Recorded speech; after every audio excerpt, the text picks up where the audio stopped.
If you're a driven, active person who wants to reach and pursue a higher quality life with some ambition, then guess what? This podcast is for you. This is the Driven Athlete Podcast. What's up, y'all? It's your man, Dr. Kyle. Welcome back to the Driven Athlete Podcast. We got a really cool guest with us. All right, Joe Clancy with Prime Performance. Thanks for coming in on. You guys are busy. Thanks for coming in here, sharing some insights. Yeah, thank you for having me. So tell us again, Prime Performance, where y'all are located, and then like what you guys do. So we are located in Port St. Lucie, right across the street from the Met Stadium at 455 Northwest Enterprise Drive. We do, personal baseball development. It's one-on-one. You do an assessment process with us, get assigned a coach based on your assessment process. Like, who do you think is going to fit this athlete the best on what they need? And then from there, it's pretty much just a constant battle of what do we need to get better? What are we going to do to get better? Reevaluating those things if what we thought was going to work doesn't work. It's just ever evolving, because the body and the human person itself is always changing. Adaptations happen quickly, things come and go. So yeah, it's just a constant revolution of just trying to attack things that people are bad at and make them better. It's good. And so how many coaches y'all have on staff? We have 4. So each athlete would get one of y'all. Yep. To be like, this person would be a great fit for you based on what they need, or this person good for the other person. Yeah. So, that coach, encompasses everything that athlete's going to do. So mobility, strength and conditioning, correctives, throwing, drill, it just makes the communication a little bit easier. They don't have to think oh, well, if I have X problem, which coach do I have to reach out to? Is it going to be my pitching coach? Is it going to be my strength and conditioning coach? You don't want somebody to have a hard time who they're supposed to reach out to. So yeah, but I would say within us 4, there are things that one person does better than the other. And I think a lot of it has to do with either things that they're just interested in. So they've dealt with a lot of research into it, right, or just things that they've dealt with themselves and their, pursuit to becoming an elite athlete. Yeah. So different insights from that, which I think is always a really great place to start, of just previously doing it yourself, having similar injuries. I think the relation, the credibility, and just having a good background understanding of whatever their issue is, Yeah, I think that's something that's been interesting so far is you'll have athletes that struggle with things that you never struggled with, and it's you guys are kind of working together of hey, this is my first time trying to figure this out too, so let's go down this rabbit hole and work together. That's cool. And you guys, so when you guys do training, you do an assessment, and then you do strength and conditioning, correctives, mobility work, and then skill work, which would be bad at hitting and pitching. Yes. Field work too. Yeah. We can do it. We don't have a ton of people who are looking to get better at shortstop third base right now. Again, we want to expand and be able to offer everything to everybody. But we're also not going to expand too soon because, again, I pitched in college, so I'm not going to put it out there that I can train you to get better at being a shortstop when, I'd just probably undervalue the training that you'd receive down the line. We'd love to have people like that because obviously we want to cater to every athlete possible in the baseball world. So you're the programming, some days will be strength and conditioning and some days will be pitching. Yes, if that's structured in. Yeah, so the way that it works is you typically are trying to match the high intent throwing days with really, really high intensity lifts. Central nervous system is already super elevated for the day. We might as well just make it a high intent day rather than, if Monday they throw a bullpen, but then they don't lift. And then on Tuesday they have a really high intensity lift. You're now taxing the body on 2 straight days rather than, matching lifting and throwing intensity, especially in season. In season's super important. You want to get lifts in because you don't want the guys to lose anything that you worked on over the off season. But you also don't want to tax them for whenever their next start is. Yeah. So yeah, it's finding a good blend of matching those. Obviously, so it's from the CNS standpoint. Yeah, pretty matching CNS strain. Yeah, that's how I like to look at it. Especially in season. In the off season, you can get away a little bit of okay, early in the off season we're not throwing as much. We can kind of just lift when we need to lift. Most guys are 4 days a week in the off season, Monday, Tuesday, Thursday, Friday, have some sort of restorative, just moving around on Wednesday, Saturday. That way they're just not standing stuff, what people call active recovery. Yeah. Stuff like that, tackle maybe some smaller things that we're not being able to fit in the lifting block. But yeah, in season, you're just trying to match the output of the throwing, because again, at the end of the day, these guys aren't lifters. They're baseball players. Their job is to play baseball, get people out. So that's the most important part. So let's talk about your journey. Where are you from originally? Northern Virginia. Where at Northern Virginia? I grew up in Centerville. My family moved out to Haymarket now. Oh, okay. My wife's from Fairfax Station. Okay. Yeah. It's pretty close. It's 15 minutes. Funny. It's crazy. Yeah. And then where'd you play in college? So I started off at Hartford Community College in Bel Air, Maryland. So Northern Maryland. It's just close-ish to home. Had some high school teammates and like buddies who went there. Had a good track record. And then from there, I went to Eastern Kentucky. Oh, okay. Yep. I loved it all. I think it was some of the best years of my life. Each spot had a different story, like two completely different things. Junior college was a wild time. I'm sure you've heard some stories. It's pretty relaxed from things that you're forced to do, but I think it was really, really good for me. Like, I never took baseball super seriously. Like, I was always just good. I was kind of a bigger kid, so I was just naturally good at it, naturally threw hard, naturally could hit the ball far. And then, it kind of caught up into me in high school, and I don't necessarily think it was like, oh, everybody's just the same size as me now. It was just, I wasn't putting a lot of like time and attention into it. Like, football kind of took over my life at that point. I was just, I played middle linebacker and tight end, so I was walking around 240, 245, which in high school, like, it was it was so far from a good 240, 245. Okay. And, trying to play baseball at 240, 245 was really, really hard. So it was just like, I just didn't really move that well. And then last season of football ended, and I told my parents, I was like, look, I don't want to play football in college. Like, I want to play baseball. Got with a pitching coach, got in just like better shape, and like actually threw consistently for like a month and a half straight. And up until that point, it probably was like a 83, 85 mile an hour arm. And then like early winter and like beginning of the season, like, I was like the 89, 92, touching 93. And then I got hurt a little. We didn't really know what it was. Like, I slid into home plate during a high school game and hyperextended my elbow and kind of fiddled around with like the nerve and some of this stuff, but I didn't really think it was anything crazy. And, in high school, you're not consistently getting radared. So I didn't know that I was throwing slower. I was still getting people out. So it wasn't a really big deal to me. Yeah. That's kind of how I ended up in like the junior college atmosphere. But interesting. I think going to junior college for me was like, again, kind of like I said earlier, perfect, because it allowed me time. It also happened that like the first year I was in college was COVID. So it basically like a gap year. It gave me time to like kind of have like a self-evaluation process of, I didn't really work that hard and like didn't really take a whole lot of things super serious. Like, I was doing what I was supposed to do, but there's a difference between doing something and like executing it how whoever's asking you to do it is supposed to be done. So I think it was really good for me. Like, it was a learning process for me to just be like, your career is in your hands. You can either do something about it or you can just do what needs to be done, which at the time, again, I wasn't really doing a whole lot. And again, I think what we'll talk about here with injury history is that was also another thing that put that into perspective. So like I told you, like, hyperextended my elbow, had some pain with it, get to campus my freshman fall, and I couldn't throw a ball 5 feet without my elbow, like some sort of discomfort. So we went and got it imaged, and there was bone spurring, and they weren't sure about how intact the ligament was, so they were like, oh, we'll just go in and take the bone spurs out. I go and get that done, and the surgeon tells me, he's like, if I could do it, we'd put you back under and you'd get Tommy John right now. He's like, your ligament is super thin. If you ever have any issues throwing after this, like, you need to come back and see me immediately.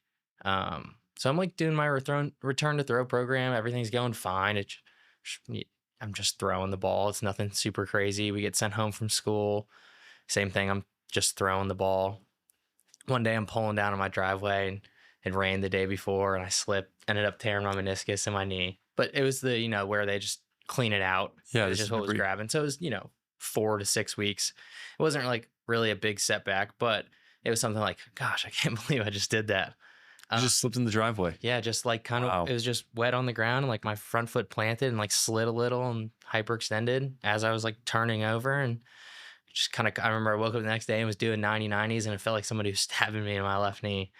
But yeah, I didn't really think anything of it. I was just like, oh, it's okay. I can throw the ball while I'm sitting on the ground. Like, not really a big deal.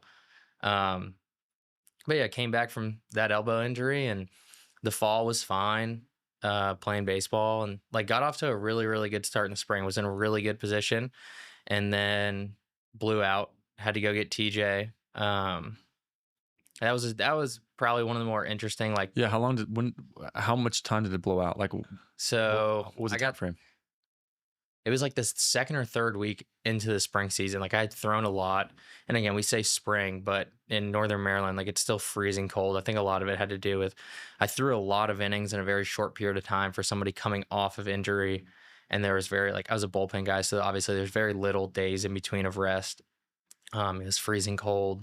I also like during this time was like super concerned about how I looked visually. So I was like really like in my head about like, having a six pack, this, that, and the other. And I think that played a little bit into it too. Like Mm, outside of my, skeletal system, muscles and tendons, like there wasn't really like any fat tissue, like anything to kind of protect my body. Like I was just essentially muscle, skin, and bones.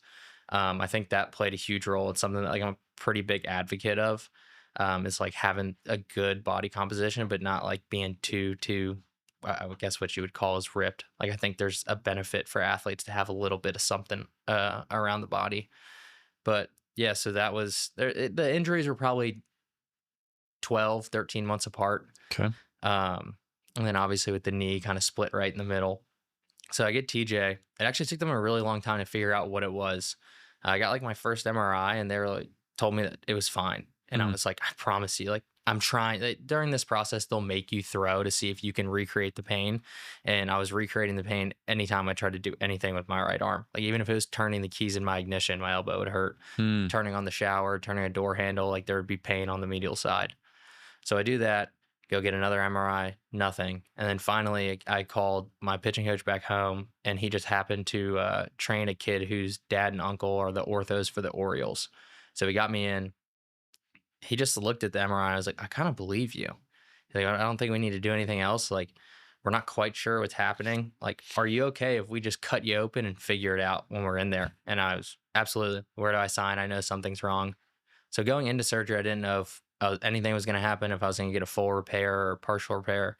I remember waking up and my wrist being really, really sore. So I was like, okay, I know I got TJ because they took the tendon out of my wrist, Mm. put it in my elbow. So I go through that process.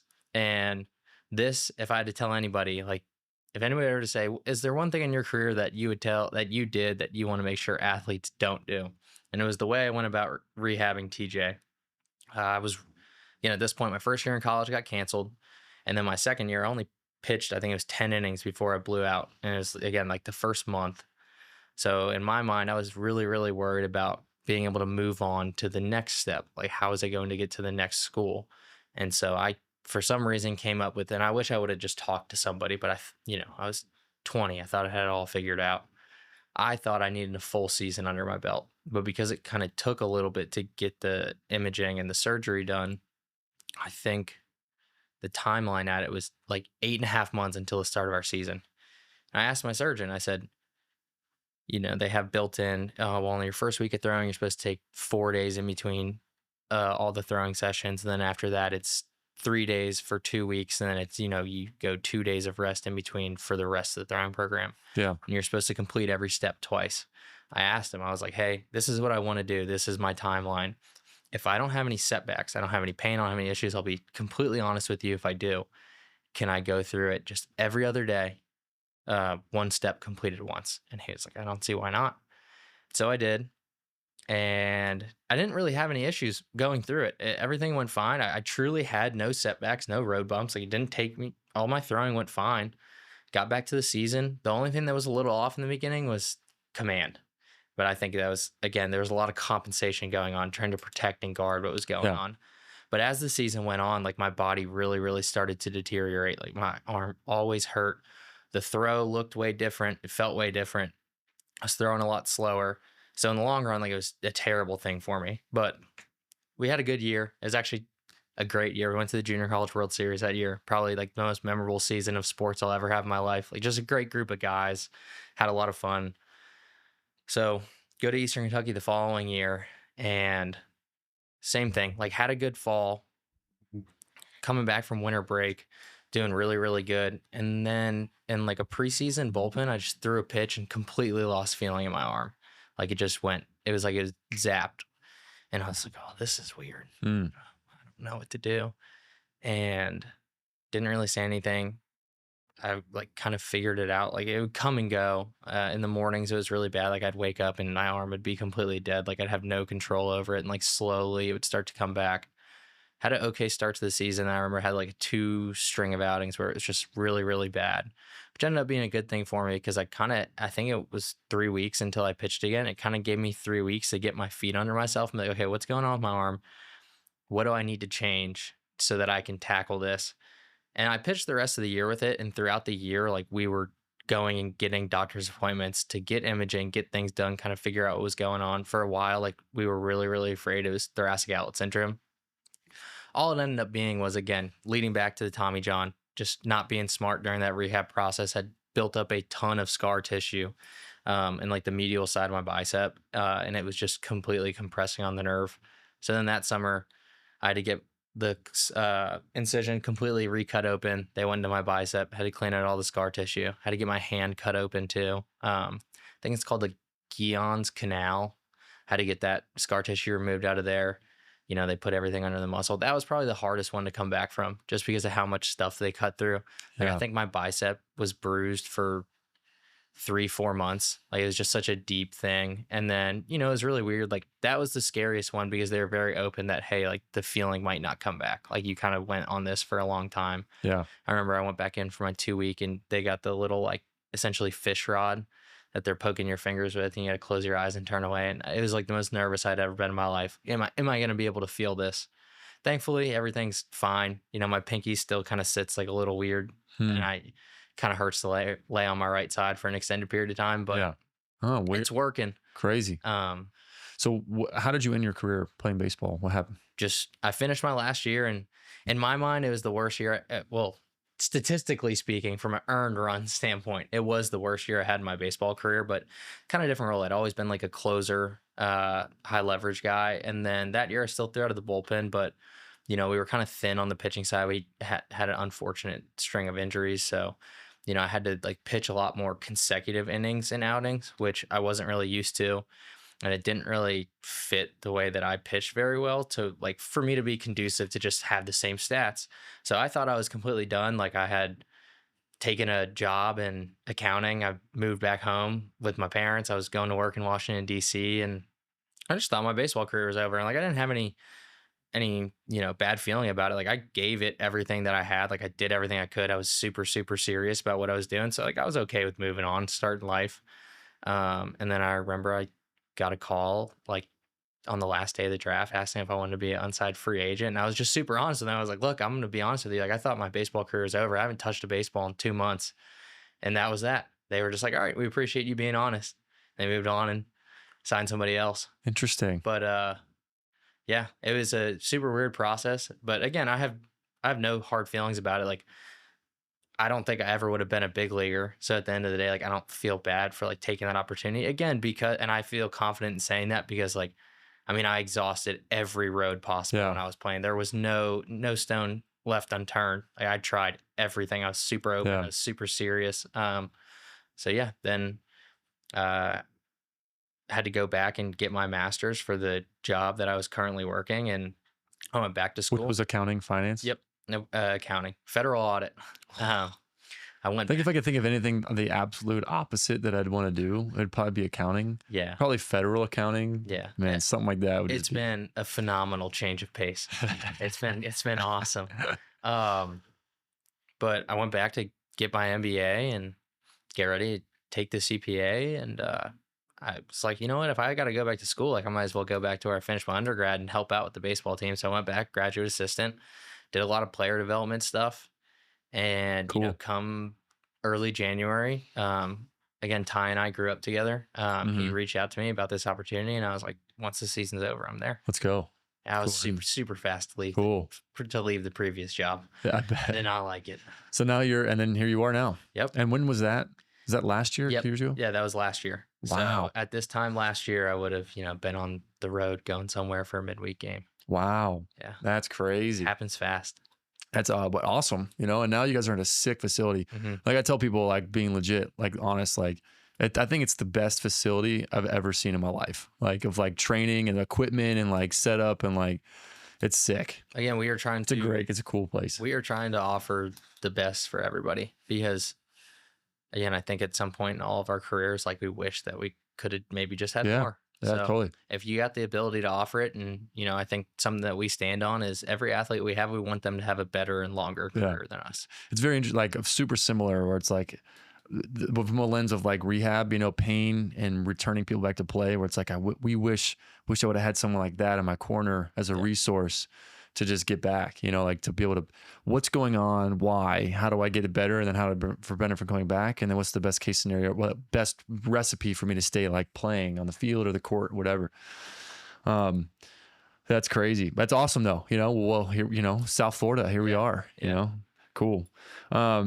So I want to ask, the World Baseball Classic is going on right now, right? Mm-hmm. Are you surprised that Paul Skeens and Skubal are actually playing? I'm honestly more surprised that Skubal opted out after his first start. They're sitting in the same place. They put the same pitch limits on them that they do in their exhibition games in spring training. So it's not like there's a different demand. I think, again, at the end of the day, the teams are the ones who are paying them, and those are the ones they play for, especially with Skubal. Like, he just signed a big new contract with them. So I get that. So you surprised they're actually playing in the World Baseball Classic? I love it. I think it's really cool. I do. I think it's one of the coolest sporting events. Every 3 years, it's not always guaranteed if a team is going to make it or not. And, the big thing is, the Czech Republic, and they're like, oh, they're all electricians. And I think it's cool to see like those people compete against, the Shohei Ohtanis of the world, and the Yamamotos and the Sasakis, like all those guys. But cool. I also think it's really interesting to see just, like how much love and care these people have for like where they come from. I think that's super interesting. It's also one of those things that, it's kind of cool to see where some of these guys like are from. Like Rosarena is a Cuba guy, but he's got citizenship in Mexico, so he plays for the Mexican team. Like I can't remember what story it was, but it came out not too long, like right before the WBC, that he was begging to get citizenship in Mexico. And was basically like, look, if you give it to me, I'll play for the team. And like, I think it was 2 days later he got granted. That's fun. But yeah, I think it's interesting. Like, it's cool. I would have had no clue that Seth Lugo was, Puerto Rican. But he plays there. But yeah, I definitely think from a pitcher standpoint, they're a little bit more cautious when it comes to the WBC. It seems to be for Team USA. Like those are always the one where if you look at like the USA roster, like they'll have the litany of, the Aaron Judges, the Bobby Witts, the Roman Anthonys, but then sometimes the pitching staff can get kind of wonky. It's just, you don't ever want to do too much too early. Yeah. And the last thing any of these guys want is the environment naturally makes them throw harder than maybe what their body's prepared for. And it either leads to them getting hurt or, not playing well later in the year. Yeah, totally. No, of course. I'm sure there's a lot of pros and cons they're probably weighing, and then chatting with their agents and their team, and a lot of facets to the decision. Yeah. Another thing. But anyway, it's really cool. Another thing is money. Like when Edwin Diaz tore his ACL, I think it was either last World Baseball Classic or 2 World Baseball Classics ago, the MLB had to pay his salary because that's like the whole insurance thing. So sometimes like if the MLB doesn't approve the insurance policy for players, like that's why the Mets wouldn't let Lindor go this year, because they didn't approve it because there was something with his physical again, that's kind of where the money thing ties into it too.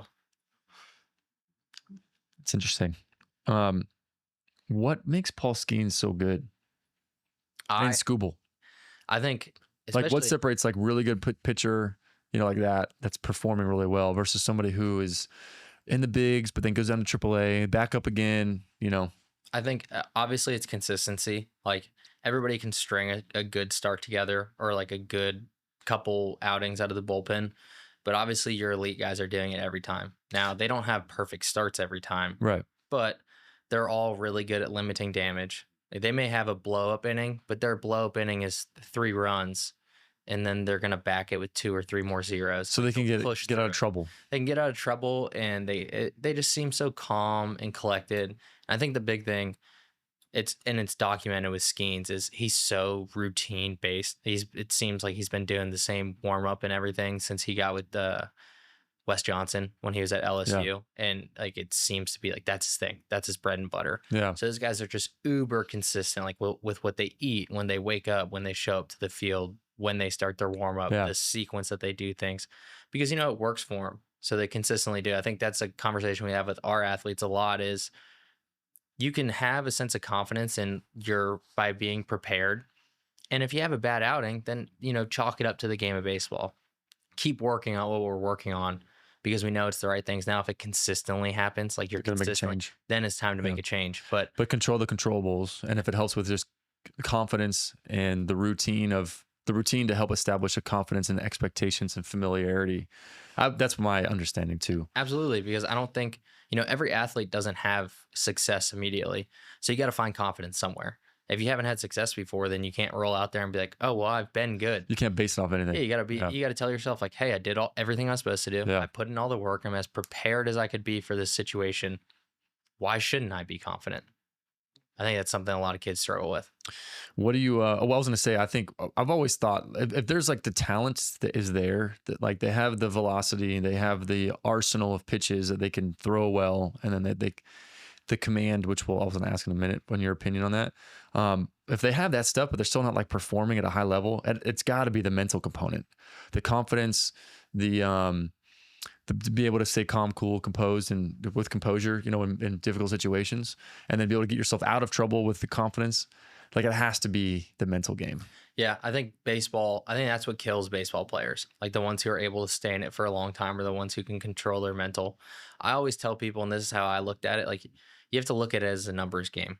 On the hitting side, you're going to be wrong. If you're elite, you're going to be wrong 7 out of 10 times. So if you can be okay with that and you can stay within yourself, because again, it's not going to be like every game you go 1 for 3. You're going to have a stretch where you go 16 for 20, and then you're going to have a stretch where you go 1 for 20, and then it's going to even out to around like, batting average.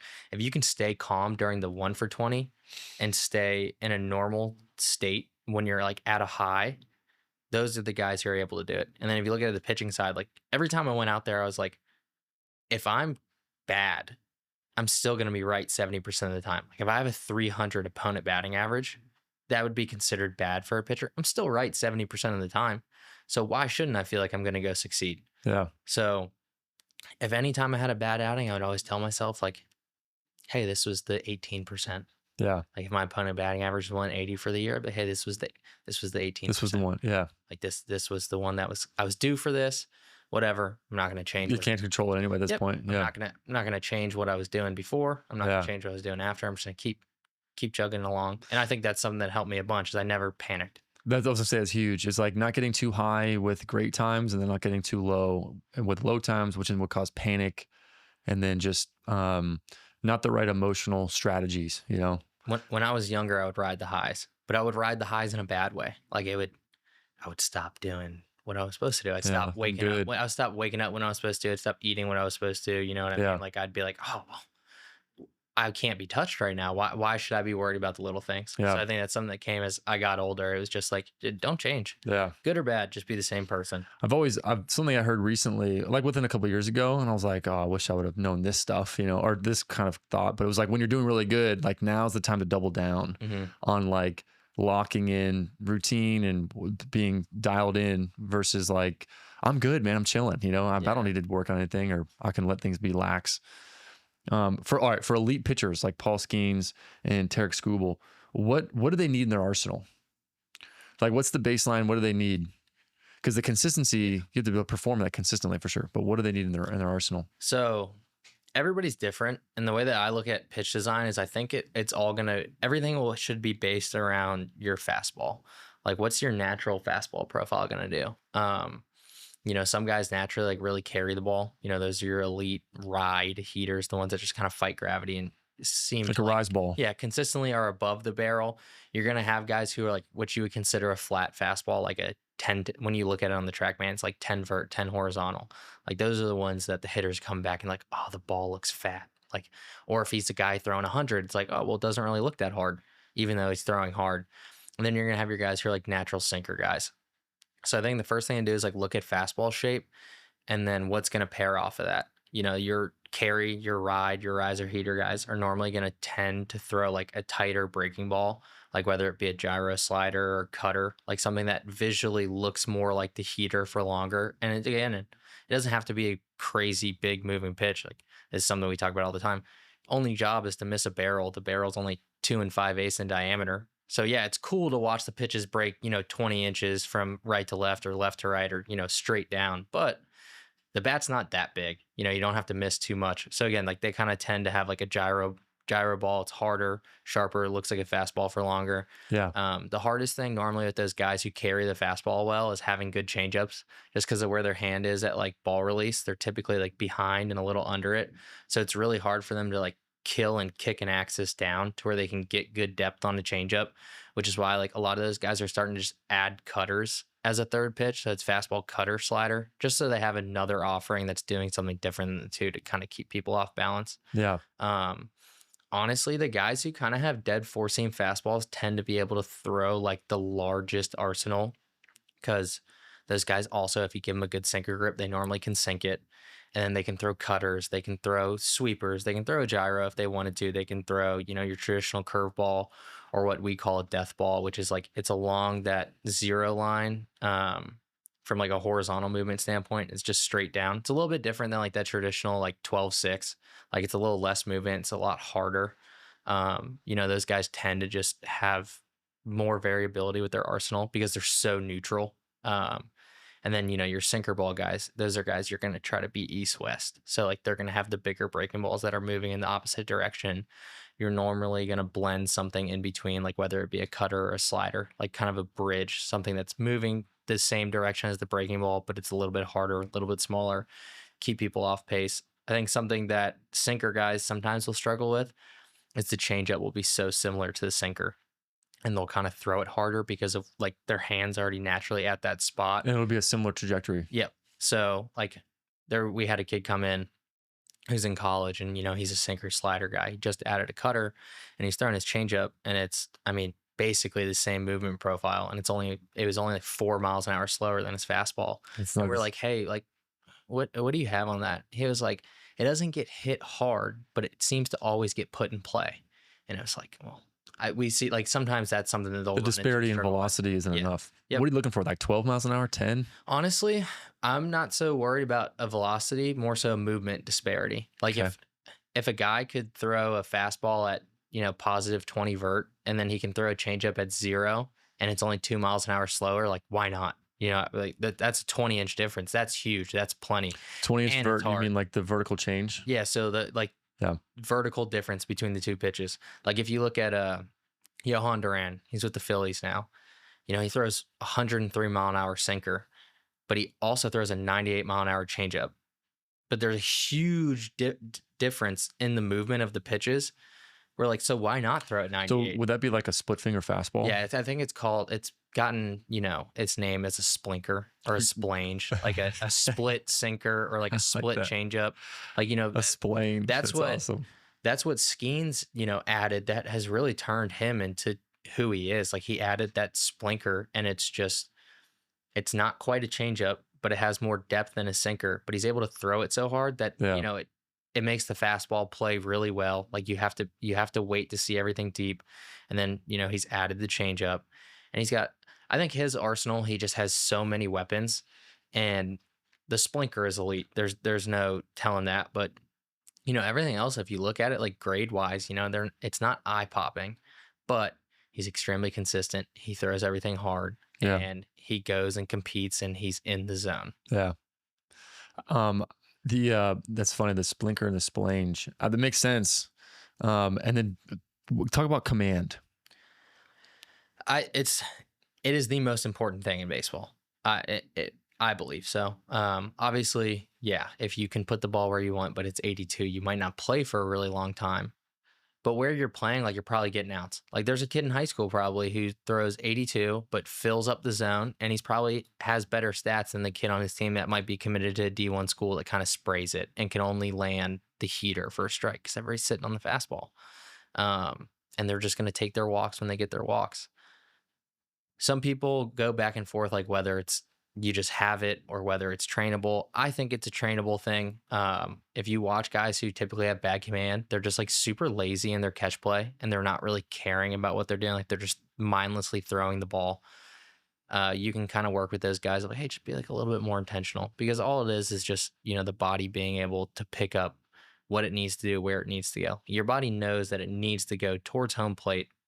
It's just, how can we train you to be able to do that as close to repeatable as possible? Like there's always going to be some disparity in the movement and what you're doing. And the command would be, just to explain so people know, my understanding is like be able to throw the ball where you want it, when you want, with the pitch that you're trying to throw. Yeah. And again, a lot of it comes from like a feel thing. I was always super visual.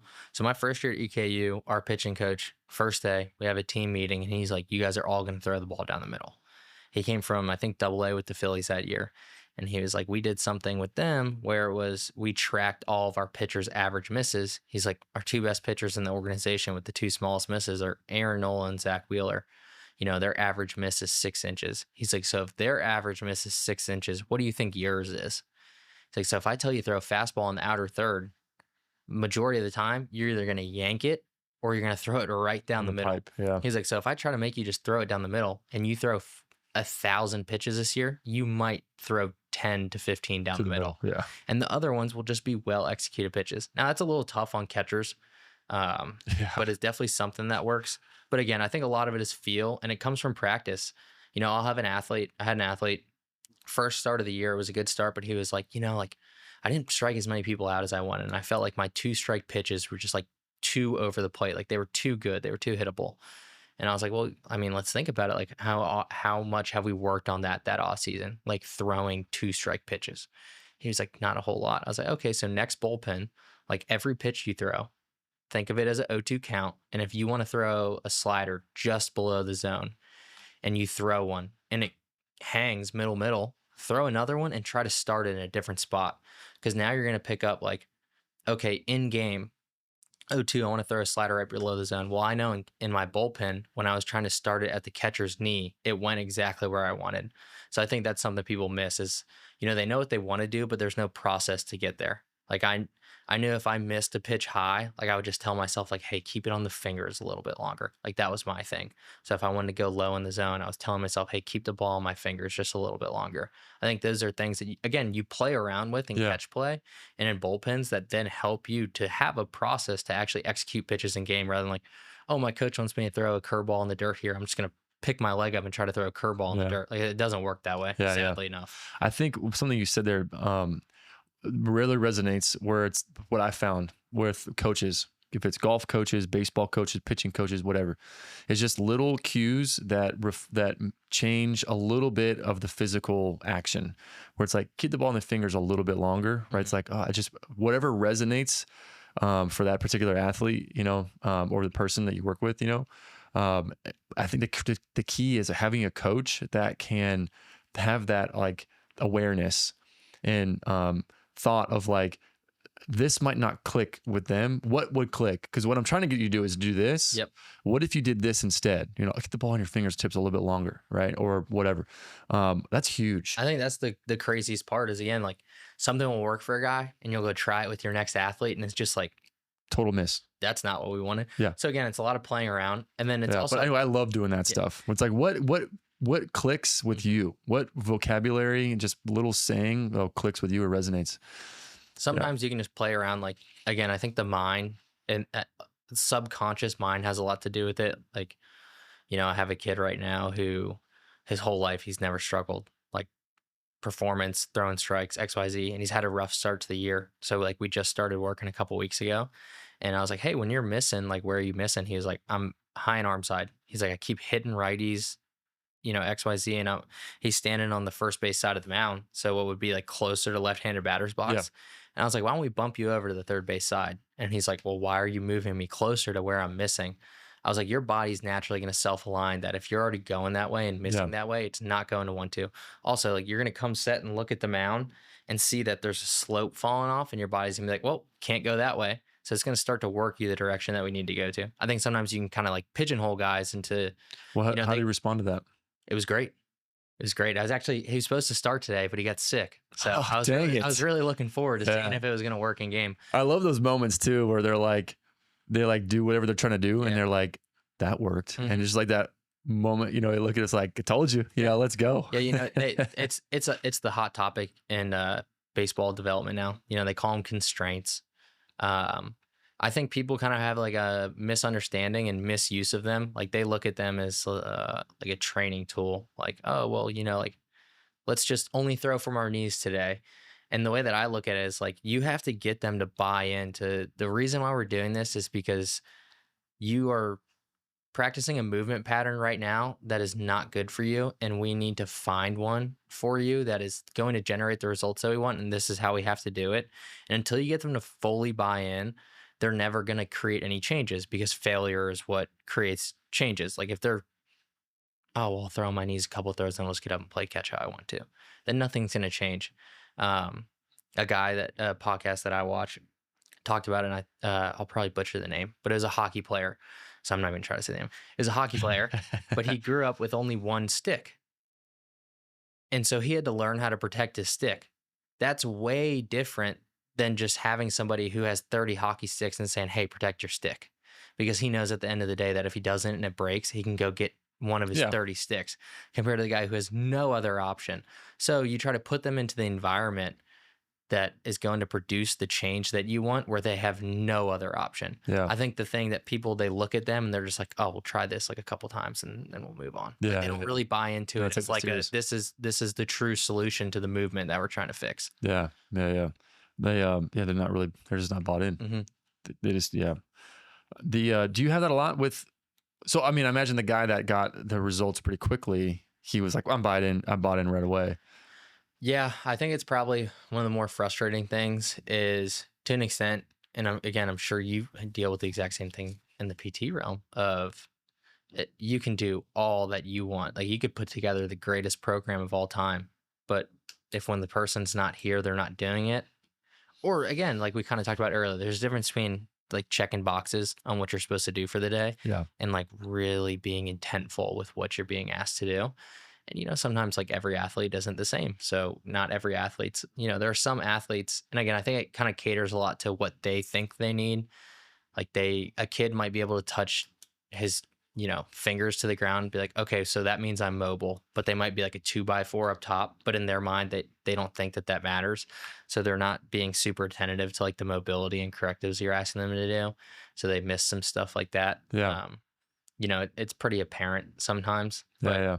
100%. You may ask a kid to do something and it works immediately. So they're bought in, but then you ask a kid to do something and like maybe they don't see it change immediately.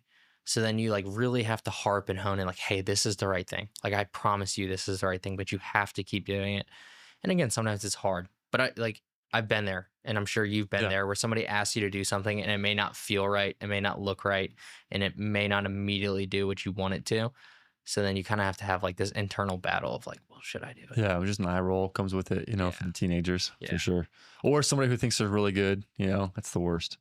So you were talking about velocity a little bit ago. What's expected now? Like what for like, hey, got a young kid who's a sophomore, junior in high school, gonna get some D1 looks. Yeah, I mean, I have a sophomore right now who he's in South Florida kid, and he should be a freshman, and he's, you know, 89, 91.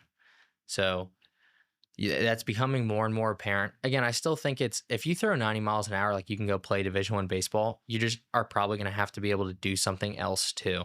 Like if you go watch mid-majors play, like they're going to have guys throwing 87, 88, 89, 90, but, you know, again, like we talked about, they probably got pretty good command. They're probably in zone consistently. They have, you know, one or two other pitches that they can also throw for strikes. Like you can't just throw 98 miles an hour and that's the only thing you do and go beat. And it also like, if you throw it, like if you're going to throw 80 pitches and you hit it 3 times, Also not good.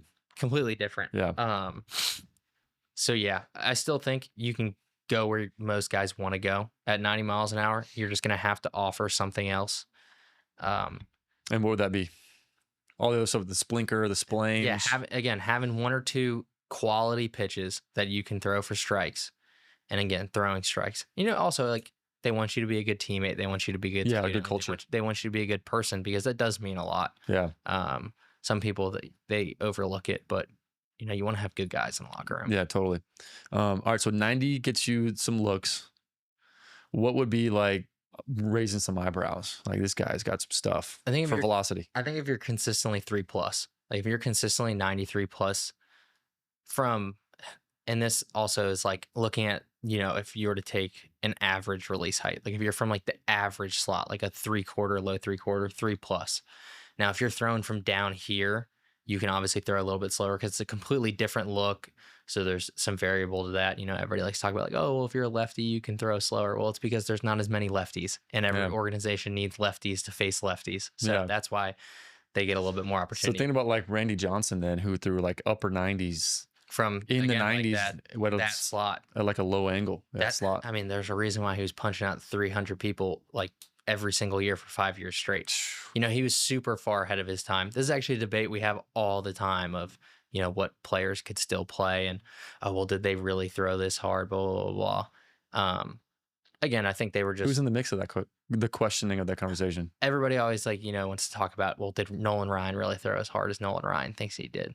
And I had an argument with an athlete. He was like, well, they did a radar gun thing, and they equated, this was back when the radar gun read it when the catcher caught it, not at ball release, and it was 100. So that means they did some scientists went back and looked at the time, the date, the weather, the moon, gravity. And he said, based off his calculations, it was 109.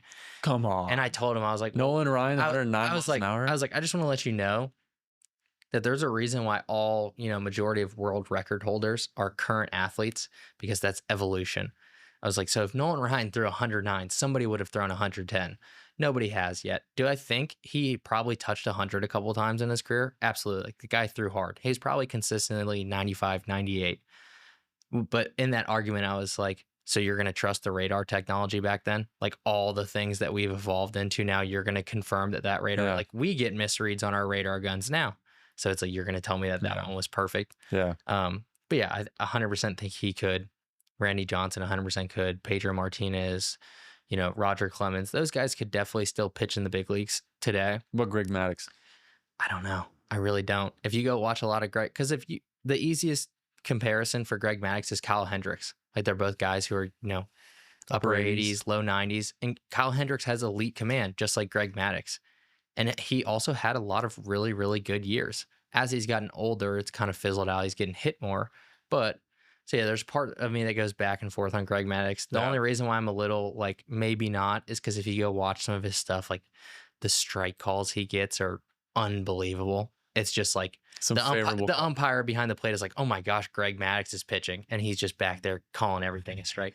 Like, the famous backdoor 2-seam that moves like 23 inches. The ball's 2 feet off the plate, and the guy's calling him out. But yeah, they could probably still play. I don't think they'd be as dominant, just because they're seeing it more.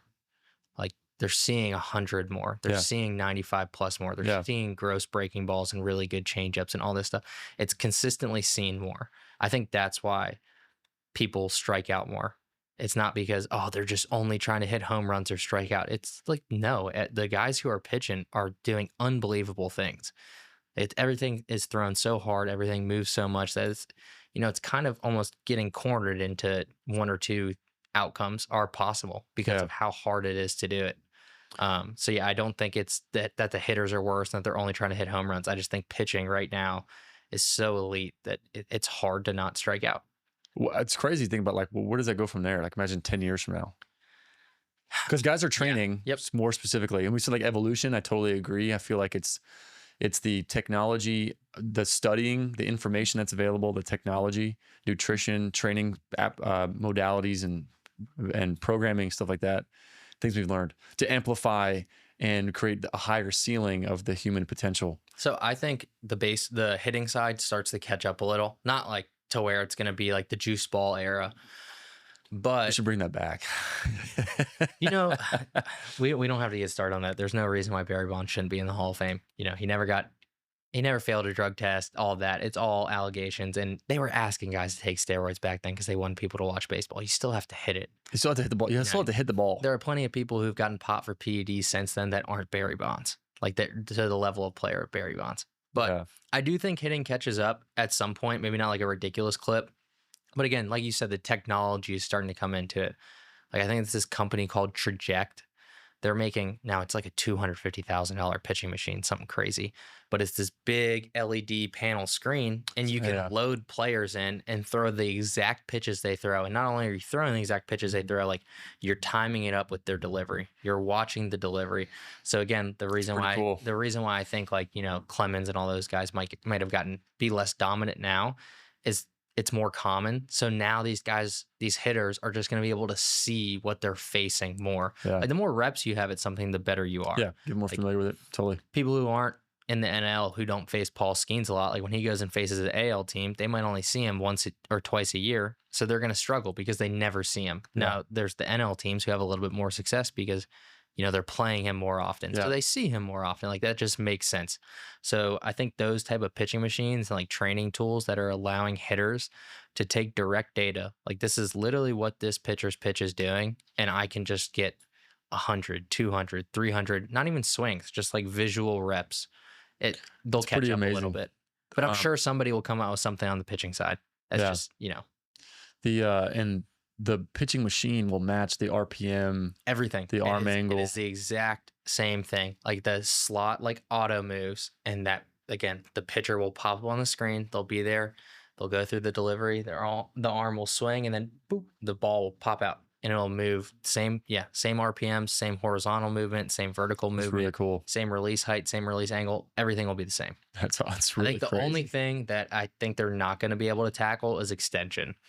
So, you know, that's different based on pitchers. Like, obviously, the mound is 60 feet, 6 inches away.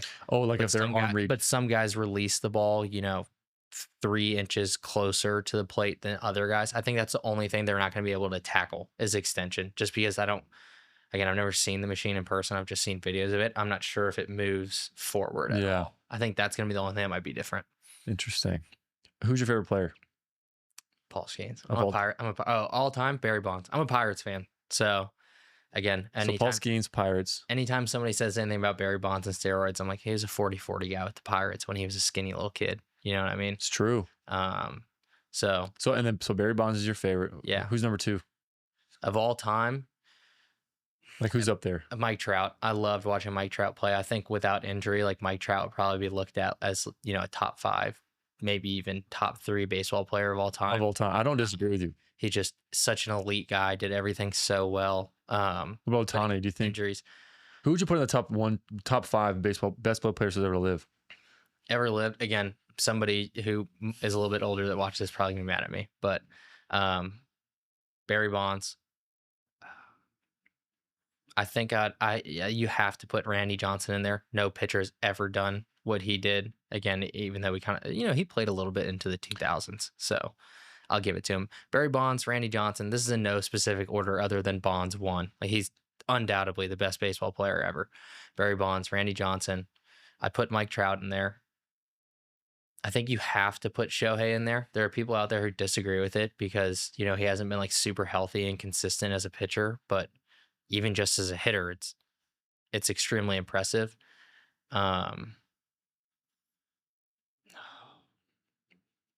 And again, like if this guy could stay healthy, I think Jacob deGrom would have been one of the greatest pitchers to ever do it. Like his stretch in New York was unbelievable when he won, you know, back-to-back Cy Youngs. Like there was nobody who could hit him. What about like Cal Ripken Jr.? Again, I didn't really watch baseball like when those guys were playing, so it's a little off. I gotcha.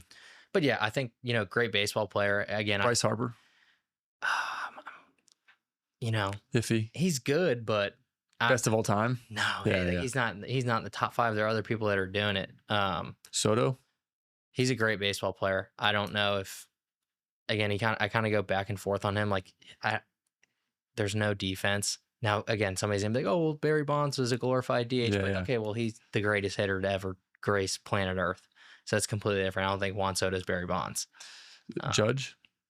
Great baseball player. I didn't think it was going to last. You know, he came out and it was all super popular with like the teacher man swing and all this stuff. And at the beginning, I think I was like everybody else. I was like, what is this? This makes no sense. There's no way this keeps going. But man, he is consistent. Yeah. One of my best friends is a Red Sox fan. So if you ask him about it, he's going to tell you. He likes to call him Mr. Low Leverage. There's a lot of stats out there that says he does a lot of his damage extra base hits wise when they're either winning by a lot or losing by a lot. Interesting. Yeah, so when he struck out, Not when it's like when he struck out the other day against the DR with runners on second and third, he texted me and said, predictable.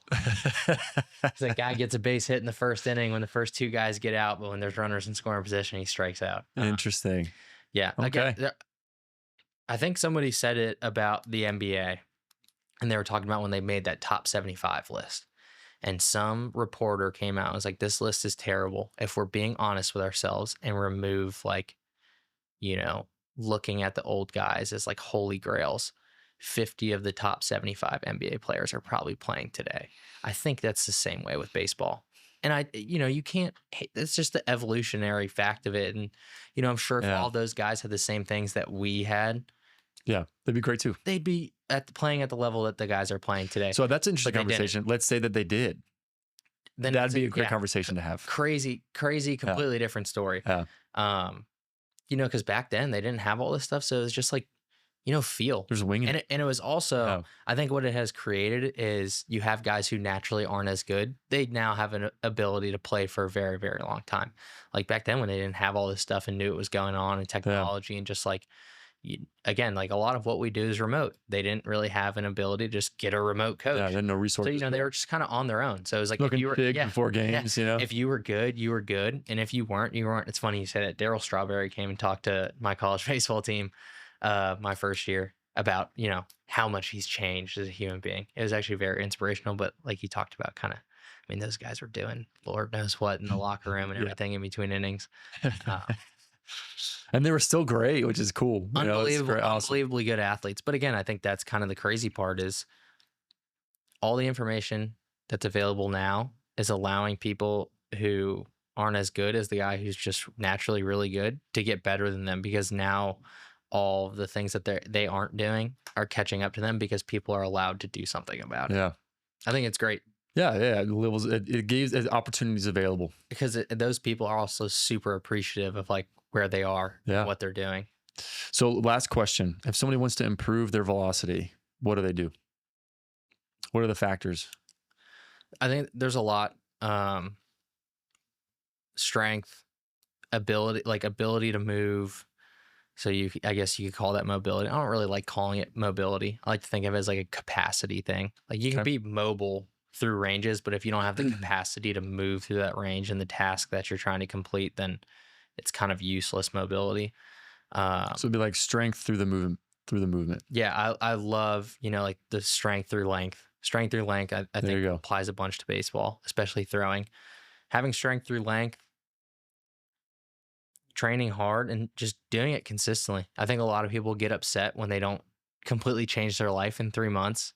I saw somebody talk about this, and it was, everybody likes to get stuck in these big phases of training, like a strength phase, a power phase, a athleticism phases. You can do them all concurrently. You should train all blocks concurrently, really hard for what you need for a period of time. Do your sport and activity consistently, continuously, like try to get better, try to make changes, and put your head down and do it for 3 years. Look up. If you're not where you are when you wanted to be, then you either need to change something or you might have to go try something different. But I think people get discouraged when it's not like a really, really quick instant gratification. Yeah. But yeah, I think a lot of people undervalue, and I blame it on social media, because again, every athlete's a little bit different. Like I had a really, really quick turnaround from a velocity standpoint. So if social media was really popular back in 2018, 2019, my pitching coach could have posted Joe Clancy 85 to 93 in 3 months, and some kid on Instagram would get discouraged because he doesn't have this, because he doesn't have the same experience. Yeah, totally. But so kids get very discouraged very fast when they see that, instead of being like, I just got to keep going. What are 5 strength or power exercises that would be included?